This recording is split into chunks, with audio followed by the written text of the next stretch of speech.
Welcome to the sixth book in the Our Catholic Life series, where we explore the Catechism of the Catholic Church. During the next few meetings, we will learn about the gift of God's law, the commandments, which guide our lives, leading us to freedom and bringing us peace. It can feel a little peculiar for those of us in the modern Western world to read the lines of the psalmist. "Oh, how I love your law. It is my meditation all day long." Or, "Truly I love your commandments, more than gold, more than fine gold." Our culture tells us that laws are restrictions on our freedom. The fewer laws, the better. Personal choice is revered. To imagine laws to be treasured probably feels a little counterintuitive to many of us, unless, of course, you're a lawyer. But seeing the law as a gift of love is precisely the way that law is viewed in the Judeo-Christian tradition. In some people's perception, the Old Testament is all about thou shalt nots, and the New Testament is all about love. This is a false perception. From the beginning, the commandments were understood to be gifts of love so that humankind could live in peace and justice. They were never meant to, and in their best practice, never did oppress us as humans. They were meant to place us on the pathway that leads to life. Made with the Highway Traffic Act. The rules of the road guide us and help us in many ways. They point us in the right direction so that we don't waste time driving around aimlessly hoping to stumble upon our destination. They give us rules based on wisdom and knowledge that limit our absolute freedom so that we don't kill ourselves or other people.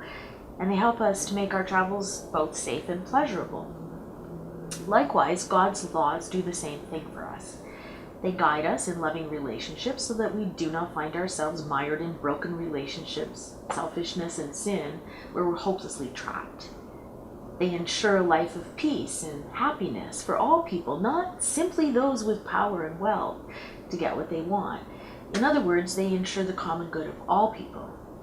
And they provide us for a template marked by integrity, unselfishness, and a strong sense of who we are as instruments of God's love and mercy and care. They thereby make us genuinely joyful people. It is also worth noting that fulfilling the bare minimum requirements of the law alone does not make us a holy people or a light to the nations. As Jesus insisted, it is not good enough for us just refrain from killing our neighbor, a command most of us can quite easily fulfill. We must instead root out all anger and disdain from our hearts so that all our actions are truly rooted in love.